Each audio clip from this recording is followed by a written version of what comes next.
Hello students, very good morning all of you.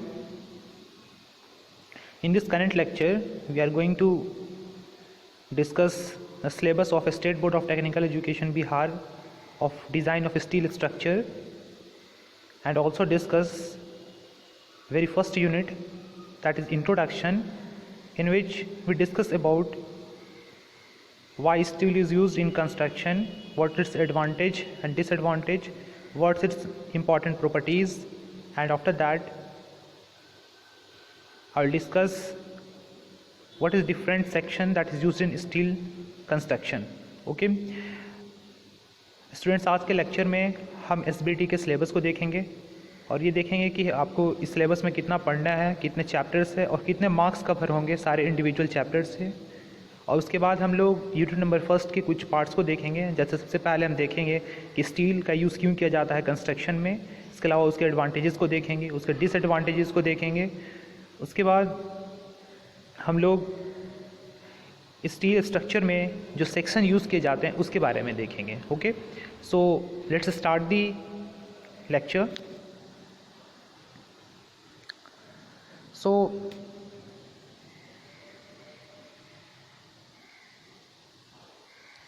जैसा कि आप देख रहे हैं स्क्रीन पे,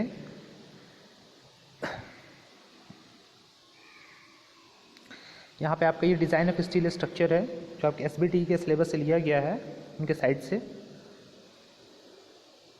देखिए इसका सब्जेक्ट कोड है 1615502। ओके, सो पहला जो यूनिट है इसमें आपको पढ़ना क्या है। देखिए पहला यूनिट है, इसमें पढ़ना है आपको टाइप ऑफ सेक्शन यूज्ड, जो भी सेक्शन का यूज़ किया जाता है स्टील कंस्ट्रक्शन में उसके बारे में पढ़ना है।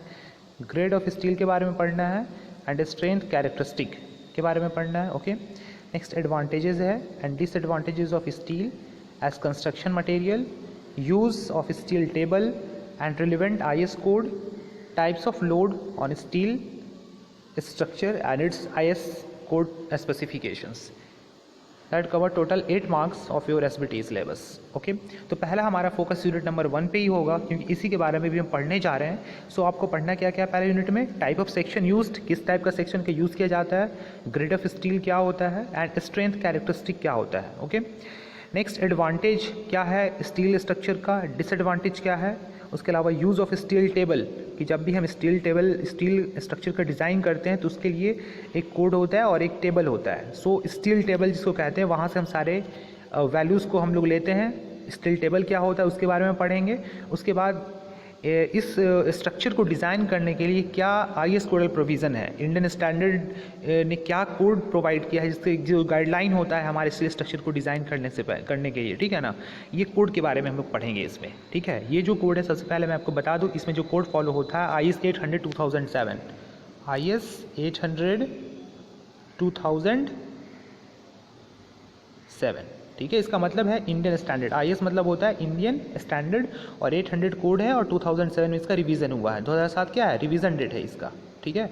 सो स्टील स्ट्रक्चर का जो गाइडलाइन है हमें किस कोड से प्रेफर करता है, IS 800 2007 से। मतलब IS 800 2007 वो कोड है जो कि रेफर करता है कि आप स्टील स्ट्रक्चर का डिज़ाइन किस तरीके से करें, क्या क्या क्राइटेरियाज होगा, क्या क्या फैक्टर ऑफ सेफ्टी होगा, उसके अलावा क्या लोड कैलकुलेशंस, क्या क्राइटेरिया होगा। मतलब ओवरऑल ये हमें एक गाइड प्रोवाइड करता है स्टील स्ट्रक्चर को डिज़ाइन के लिए। ओके, सो IS 800 2007 ये कोड है। इसके अलावा स्टील टेबल है, स्टील टेबल में जो सेक्शन यूज़ कर रहे हैं उसका मोमेंट ऑफ इनर्शिया कितना होगा, रेडियस ऑफ गायरेशन कितना होगा एंड ऑल दैट, जो भी वैल्यूज़ है वो स्टील टेबल से हमें पता चलेगा। सो जब हम आगे स्टार्ट करेंगे यूनिट 1 को तो वहाँ पर हम लोग एक एक करके सारे चीज़ को देखेंगे। ओके, सो यूनिट नंबर 1 है जिसको अभी हम आज स्टार्ट करने जा रहे हैं। ओके, सो उससे पहले एक बार हम आपको सारे यूनिट का एक बार ब्रीफ दिखा देते हैं कि आपको कितना यूनिट पढ़ना है पूरे स्टील स्ट्रक्चर में और कितने मार्क्स आपके इंडिविजुअल चैप्टर से कवर्ड हो रहे हैं। ओके, सो बने रहिए हमारे लेक्चर के साथ में।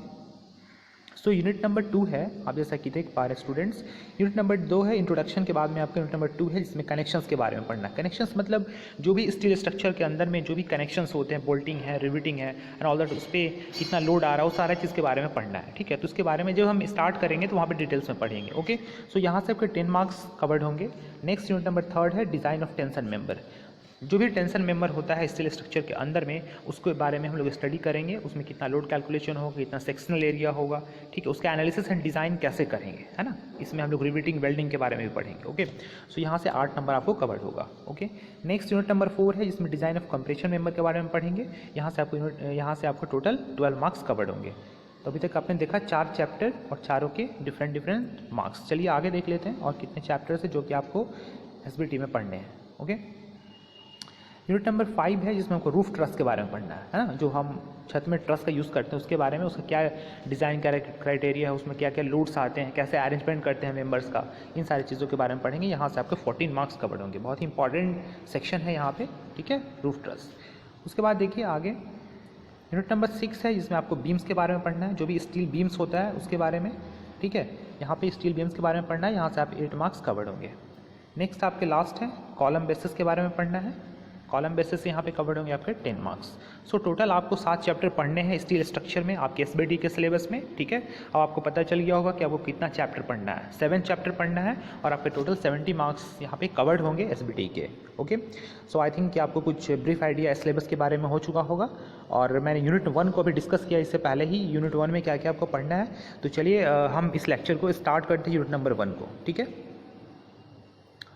और एक चीज़ मैं और बता देता हूँ, यहाँ पे बहुत सारे बुक्स रेफरेंस बुक हैं और बहुत सारे रेफरेंस बुक हैं, बट आपको मैं बता दे रहा हूँ, आप अपने लिए, क्योंकि आप अभी स्टार्ट कर रहे हो, इसलिए आप अभी जो है एक ऋतु पब्लिकेशन की जो बुक आती है, अगर लेना चाहते हो तो आप वो ले सकते हो, ठीक है, क्योंकि ये बहुत ही कॉन्साइज बुक है जो आपको ज़रूरत है।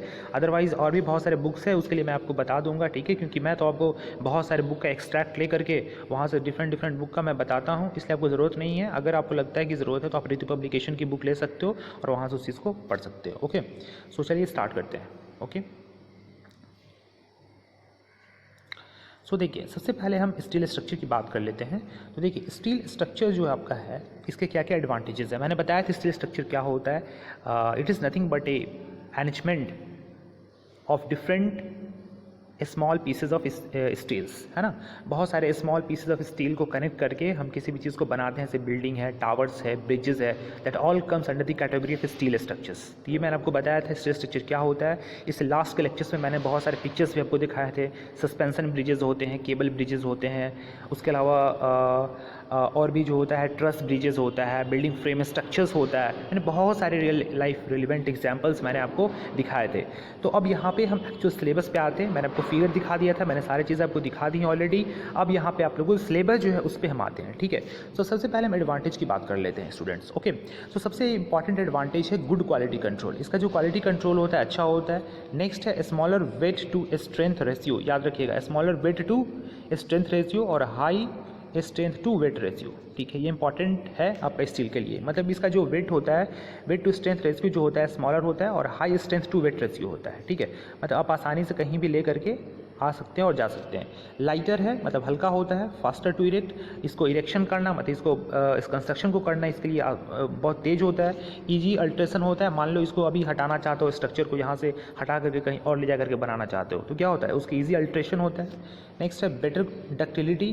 बेटर डक्टिलिटी मतलब इसका डक्टिलिटी अच्छा होता है। कहने का मतलब है डक्टिलिटी एक प्रॉपर्टी है मटेरियल्स का, जिसमें क्या होता है कि मान लो किसी भी मटेरियल को जब आप खींचते हो, जब किसी मटेरियल को क्या करते हो, डिफॉर्म करते हो, तो क्या होता है कि वो थिन वायर के रूप में काफ़ी लंबे समय तक जा सकता है विदाउट ब्रेक किए हुए। कहते हैं ना कि ये मटेरियल डक्टाइल है, तो क्या हो गया, जैसे कि स्टील है वो डक्टाइल मटेरियल है। मान लो हम कहते हैं ग्लास है, तो ग्लास क्या है, ग्लास में फोर्स लगाओगे तो कितना देर तक रेजिस्ट करेगा, क्या वो एक थिन वायर के रूप में जाएगा, कभी नहीं जाएगा, क्योंकि जैसे ग्लास में फोर्स लगाओगे वो ब्रेक कर जाएगा। तो ये क्या है, ये ब्रिटल मटेरियल है।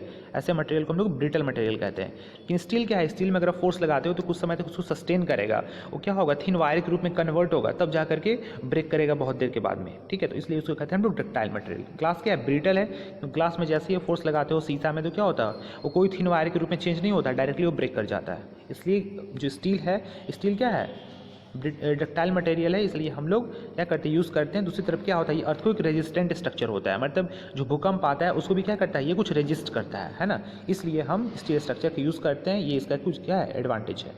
अब चलिए डिसएडवांटेज को देख लेते हैं। ठीक है, डिसएडवांटेज इसका जो है ये है स्किल्ड लेबर इज़ रिक्वायर्ड, इसके लिए आपको स्किल्ड लेबर की ज़रूरत पड़ेगी, है ना। नेक्स्ट है हाई कॉस्ट ऑफ कंस्ट्रक्शन, ठीक है, इसका जो कंस्ट्रक्शन कॉस्ट होता है बहुत ही ज़्यादा होता है, ठीक है, लगभग मटेरियल कॉस्ट का जो आपका 30% होता है। जैसे आप जो बना रहे हैं उसमें जितना मजदूरी आपको लगेगा, जितना लेबर कॉस्ट लगेगा, ये जो है इसके अलावा जो जो भी चीज़ें लगेंगी वो 30% होता है पूरे मटेरियल कॉस्ट का। पूरा जितना मटेरियल आपका लग रहा है स्टील, उसका 30% एक्स्ट्रा लगेगा उसमें, है ना। नेक्स्ट है तीसरा हाई मेंटेनेंस कॉस्ट। यहाँ पे मेंटेनेंस कॉस्ट भी बहुत ज़्यादा लगता है इसमें, है ना। नेक्स्ट है थोड़ा इसका फायर रेजिस्टेंस जो होता है कम होता है, ठीक है। तो ये सारी चीज़ें कुछ इसके डिसएडवांटेजेस हैं। ओके स्टूडेंट्स, मुझे लगता है कि आपको एडवांटेज एंड डिसएडवांटेज आपको समझ में आ गया होगा। ओके, और देखिए नेक्स्ट जो है आपका इसमें नेक्स्ट है मैकेनिकल प्रॉपर्टीज़। अब स्टील जो यूज़ कर रहा है उसका क्या मैकेनिकल प्रॉपर्टीज़ होता है।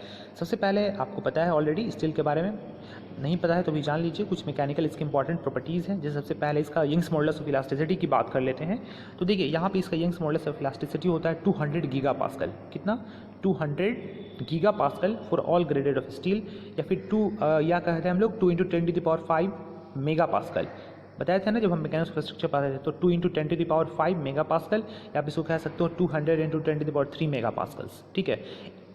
Is it clear? यहाँ तक आपको लगता है कि समझ में आ गया होगा, ठीक है। अब देखिए यहाँ पे जो यहाँ पे होता है G बराबर क्या होता है? शेयर मॉडुलस, जो आपको मॉस में पढ़ाया था, G कहो या N कहो या C कहो, सभी एक ही चीज़ को कहते हैं ना। इसको हम लोग C भी कहते हैं, इसको N भी कहते हैं, शेयर मॉडुलस इसको कहते हैं, है ना। ये होता है 0.769 × 10⁵ mega pascals. Okay, next mu जो है, म्यू यानी पॉइजंस रेशियो। ये देखिए पॉइजंस रेशियो का वैल्यू होता है 0.5 होता है इलास्टिक लिमिट के लिए, एंड 0.5 होता है फॉर प्लास्टिक लिमिट। दोनों के लिए सेम होता है, 0.5 भी होता है, ठीक है। तो आपको याद रखना है कि इसके लिए यंग्स मॉडुलस ऑफ प्लास्टिसिटी कितना होता है, शेयर मॉडुलस कितना होता है, और पॉइजंस रेशियो कितना होता है। आई होप यहाँ तक आपका क्लियर हो गया होगा, ठीक है। कहीं भी डाउट होगा तो आप कमेंट सेक्शन में कमेंट करके बता सकते हो। ओके, सो चलिए नेक्स्ट देख लेते हैं आगे जो इम्पॉर्टेंट प्रॉपर्टीज़ है स्टील का, ये आपका है स्पेसिफिक ग्रेविटी। इसका स्पेसिफिक ग्रेविटी होता है 7.85। डेंसिटी की अगर बात कर लेते हैं तो डेंसिटी होता है 7850 किलोग्राम पर मीटर क्यूब। स्टूडेंट्स याद रखिएगा, ऑब्जेक्टिव में पूछ दिया जाता है यंग्स मॉडुलस के बारे में, पॉइजंस रेशियो के बारे में, स्पेसिफिक ग्रेविटी के बारे में, डेंसिटी के बारे में। सो डेंसिटी कितना होता है? 7850 किलोग्राम पर मीटर क्यूब। ओके, अल्फा जो है थर्मल एक्सपेंसन कोफिशिएंट, मतलब जो उसका थर्मल एक्सपेंसन कोफिशिएंट होता है वो 12 × 10⁻6 पर डिग्री सेल्सियस। याद रखिएगा 12 × 10⁻6 पर डिग्री सेल्सियस। नेक्स्ट जो 7 नंबर इंपॉर्टेंट मैकेनिकल प्रॉपर्टीज है, that is hardness. It is the resistance against abrasion, scratching और इंडेंटेशन, ठीक है। अब हार्डनेस मतलब क्या होता है? नहीं बोलते हैं कि स्टील हार्ड है, मतलब इसके कहने का मतलब है कि इसमें जो भी फोर्सेज आ रहा है, जो भी एब्रेजन आ रहा है, उसको क्या कर सकता है? रेजिस्ट कर सकता है। इंडेंटेशन मतलब होता है निशान, ठीक है, या स्क्रैचिंग, उन सारी चीज़ों को क्या कर सकता है? ये रेजिस्ट कर सकता है, रोक सकता है, ठीक है। अब इसको मेजर कैसे करते हैं? इसको मेजर करने का जो इंपॉर्टेंट टेस्ट है ये होता है Vickers hardness test, Rockwell hardness test and Brinell hardness test. इसके बारे में आपको डिटेल्स में नहीं पढ़ना है स्टूडेंट, बट जितना हो सकता है मैं आपको बताता हूँ जरूर, ठीक है। तो क्योंकि आप जब नाम सुनो कहीं पे तो आपको ऐसा नहीं लगेगा कि सर ने नहीं बताया है। तो आप याद रखिएगा, हार्डनेस को मेजर करने के लिए कुछ इंपॉर्टेंट टेस्ट है, जैसे इसको कहा जाता है विकर हार्डनेस टेस्ट, याद रखिएगा, कोई पूछे तो बता सकते हैं आप। रॉकवेल हार्डनेस टेस्ट, ये भी ऑब्जेक्टिव में आता है कभी कभी। ब्रेनेल्स हार्डनेस टेस्ट, ओके। तो ये क्या है? हार्डनेस को मेजर करने का टेस्ट है students. Vicker hardness test, Rockwell hardness test and Brinell's hardness test, okay. मैं आपके लिए बहुत सारे एक्सट्रैक्ट लेकर आता हूँ, जहाँ से हुई हो सके जितना इंपॉर्टेंट चीज़ें हैं मैं आपको बताता हूँ, ओके। सो आप ध्यान से देखिएगा इस चीज़ों को, ठीक है। तो चलिए यहाँ तक आई होप कि क्लियर हो गया होगा आपको। जो इंपॉर्टेंट आपके मैकेनिकल प्रॉपर्टीज़ हैं ये आप सबको याद रहना चाहिए हमेशा, है ना। जब भी पूछा जाए कि स्टील स्ट्रक्चर में इसका क्यों यूज़ करते हैं तो आप वहाँ पे बता सको, ठीक है।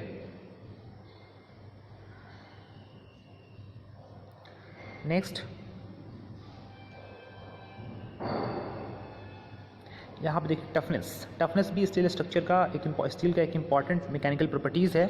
Its ability to absorb energy up to failure. It is measured by area under stress strain curve.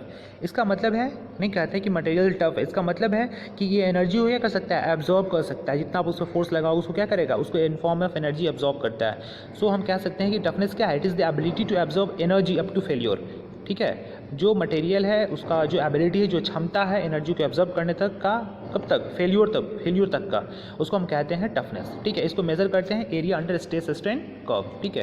देखो, it is also known as resistance against impact. इसको क्या कहते हैं? It is also known as resistance मतलब क्या होता है? रोकना उसको, है ना, अगेंस्ट इम्पैक्ट। जब भी उस पर इम्पैक्ट आता है तो क्या करता है? रेजिस्ट कर सकता है, ठीक है। अब देखिए लिखा हुआ है as area under stress strain curve is more, है ना, mild steel than any other grade, it has higher resistance against impact, that means higher toughness, ठीक है। इसके कहने का मतलब है जितना एरिया होगा स्ट्रेस स्ट्रेन डायग्राम के अंदर, जितना एरिया होगा स्ट्रेस स्ट्रेन कर्व के अंदर, ठीक है, तो इसका रेजिस्टेंस उतना ही ज़्यादा होगा किसी भी इम्पैक्ट को लेने के लिए। जितना ज़्यादा एरिया होगा स्ट्रेस स्ट्रेन कर्व का, उतना ज़्यादा क्या होगा, इसका टफनेस ज़्यादा होगा, ठीक है। तो आपको याद रखना है, पहला तो टफनेस याद रखना है क्या है, ये मटेरियल का एबिलिटी है कि कितना एनर्जी को एब्जॉर्ब कर सकता है अप टू फेल्योर, और इसको कैसे मेजर करते हैं, स्ट्रेस स्ट्रेन कर्व से, और स्ट्रेस स्ट्रेन कर्व का एरिया जितना ज़्यादा होगा उस पर उस मटेरियल का उतना ही ज़्यादा टफनेस प्रॉपर्टी होगा। ओके, सो आई थिंक कि आपको टफनेस भी क्लियर हो गया होगा।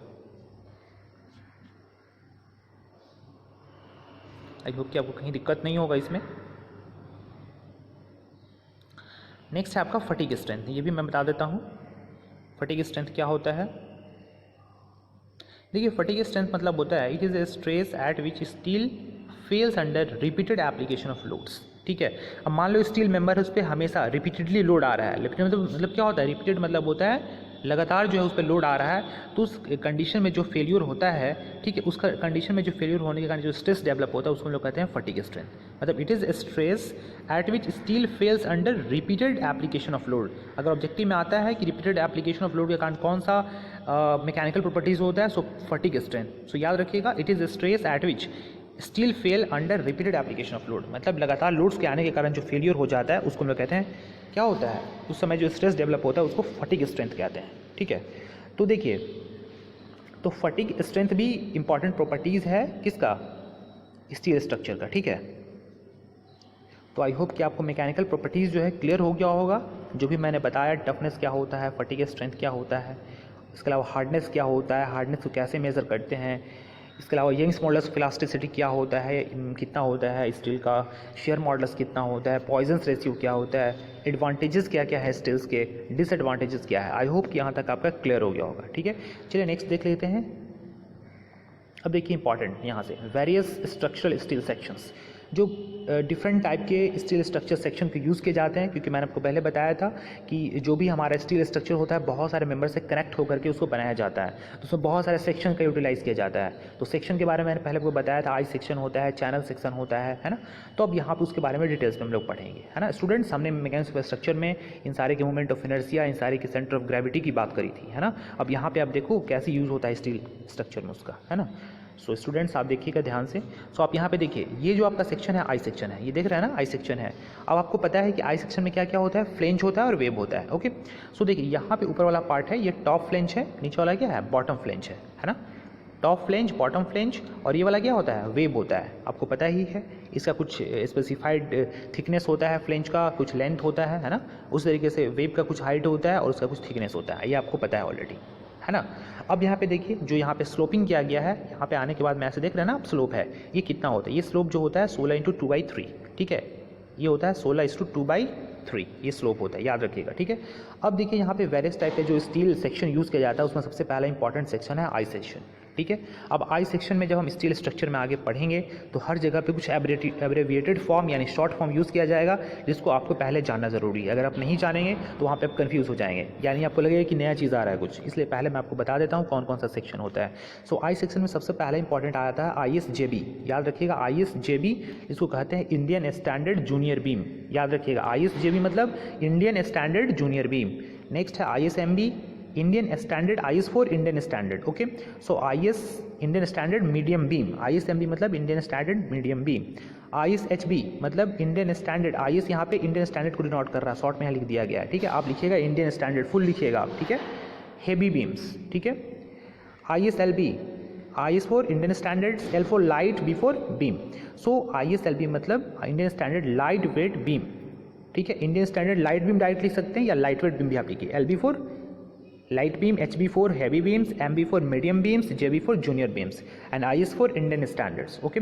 And ISWB, ISWB means Indian standard wide flange beam, W means wide, B means what, beam, W means wide flange लिखिएगा, और IS मतलब इंडियन स्टैंडर्ड, B मतलब beam. So ISWB is equal to what, in its Indian standard wide flange beam.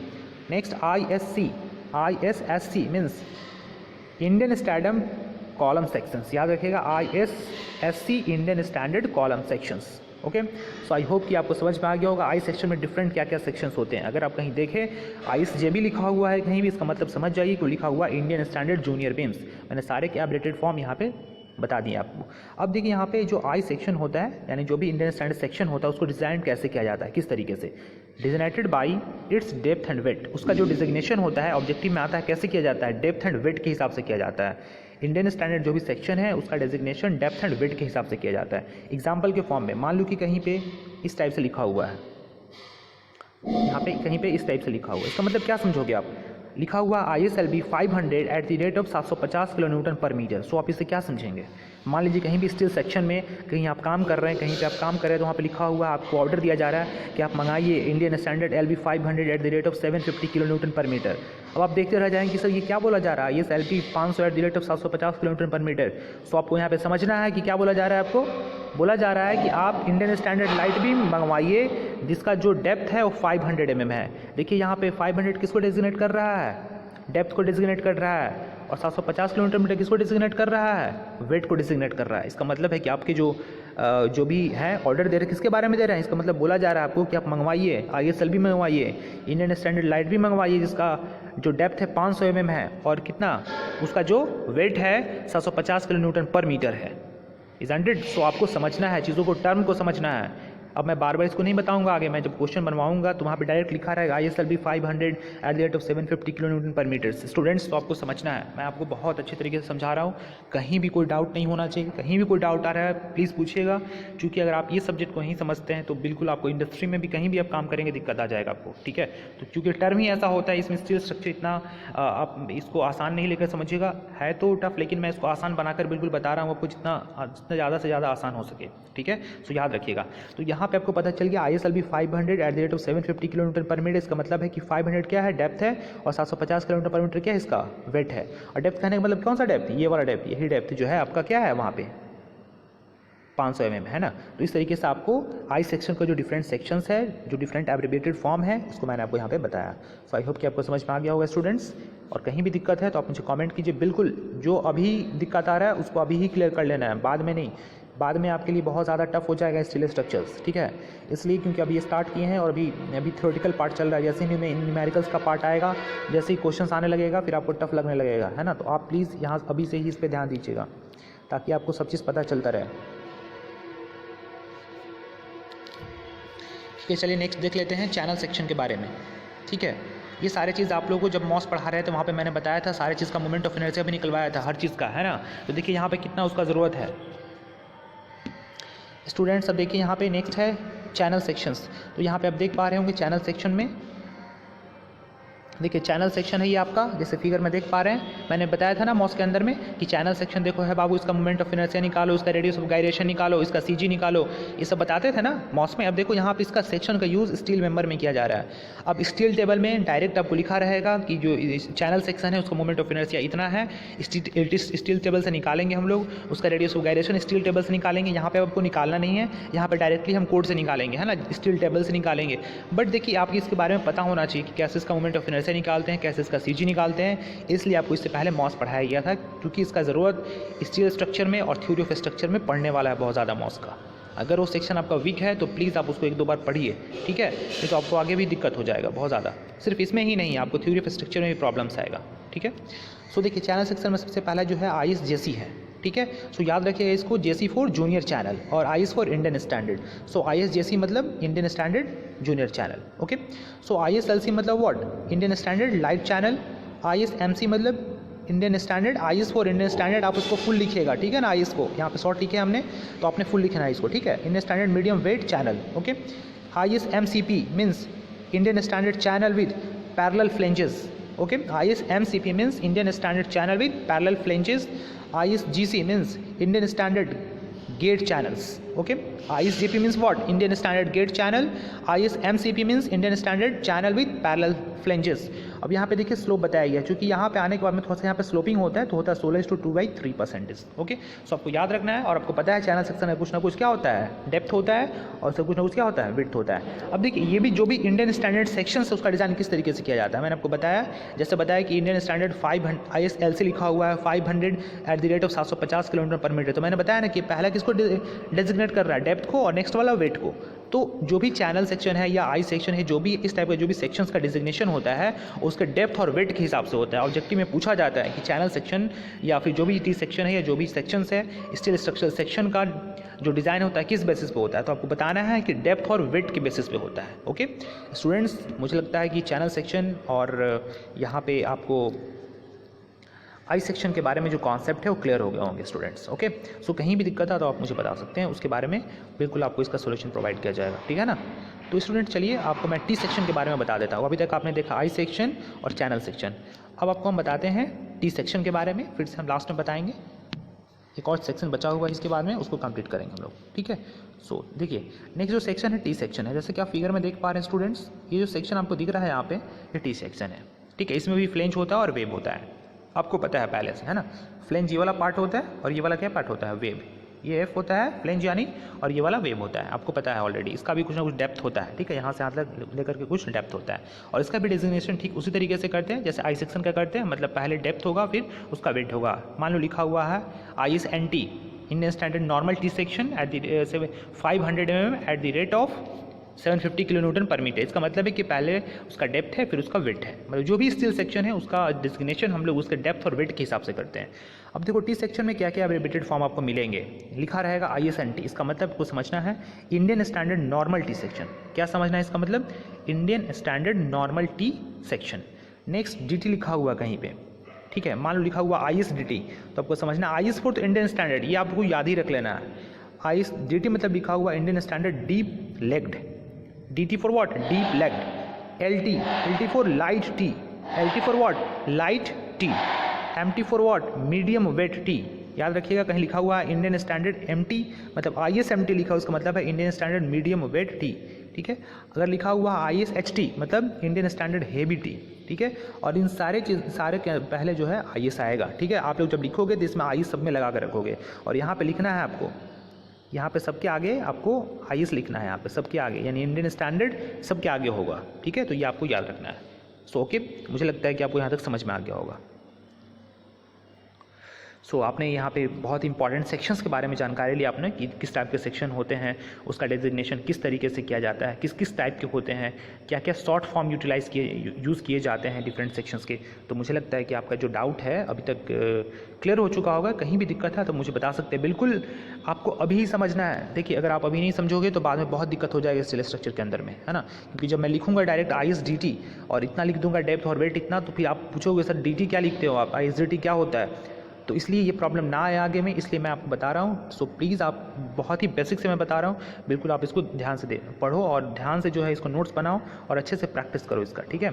Last slide है हमारा ये, इसमें पढ़ेंगे हम लोग एंगल सेक्शन के बारे में। Okay students, so angle section क्या होता है, मैंने आपको लास्ट के प्रीवियस लेक्चर्स में मैंने आपको बिल्कुल फिगर से मैंने बताया था कि टी सेक्शन होता है बाबू, चैनल सेक्शन होता है बाबू, मैं बिल्कुल बताया था उन सारी चीज़ों के बारे में।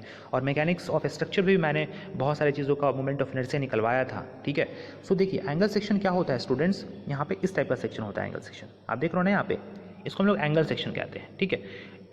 अब देखो इसमें जो यूज़ होता है दो टाइप का सेक्शन होता है, एक इंडियन स्टैंडर्ड इक्वल एंगल और एक होता है इंडियन स्टैंडर्ड अनइक्वल एंगल, ठीक है। क्लियर है, मतलब मान लो कि कभी कभी क्या होगा कि ये जो लेग है, मान लो ये एंगल है हमारा, ये दोनों क्या होगा यहाँ पे बराबर होगा।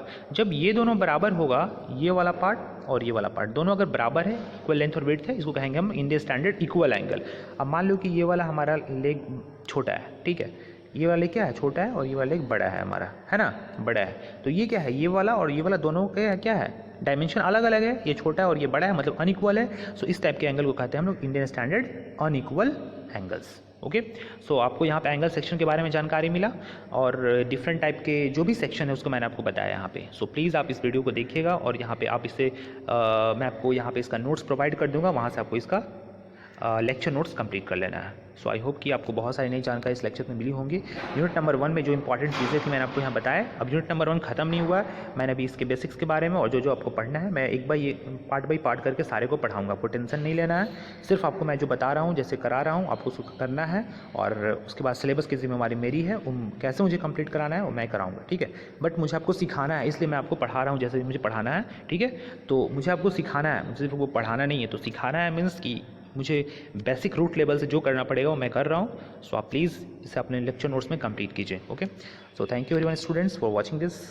एंड आप एक बार हम आपको दिखा देते हैं। देखिए मैंने आपको जो भी बताया है उसका ये देखिए यहाँ पे फिगर है, जो भी यूज़ किया जाता है ये सेक्शंस है इस टाइप के, ठीक है ना। तो मुझे लगता है कि कोई दिक्कत नहीं होगा, मैंने अभी आपको जो भी ऊपर बताया वही सब है, देख रहे हैं ना। वाइड फ्लेंज शेप है, अमेरिकन स्टैंडर्ड बीम है, अमेरिकन स्टैंडर्ड चैनल्स है, यहाँ पे एंगल्स एल एंगल्स है ना। WT और ST स्टील स्ट्रक्चरल टीज़ हैं, ये क्या है राउंडेड सेक्शन है, ये स्क्वायर सेक्शन है।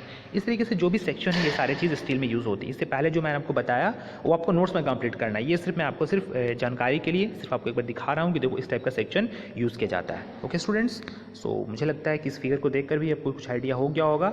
और रेस्ट सारे लेक्चर्स मैंने पहले के जो लेक्चर्स थे उसमें डायग्रामेटिकली मैंने बताया था, और आई सेक्शन के बारे में, टी सेक्शन के बारे में, यहाँ पे उसका जो थ्योरेटिकल पार्ट था और जो चीज़ें समझने के लिए ज़रूरी थी वो मैंने आपको बता दिया जो आपको रिक्वायर्ड था। Okay, so thank you students for watching this. God bless you all, stay tuned. Thank you everyone.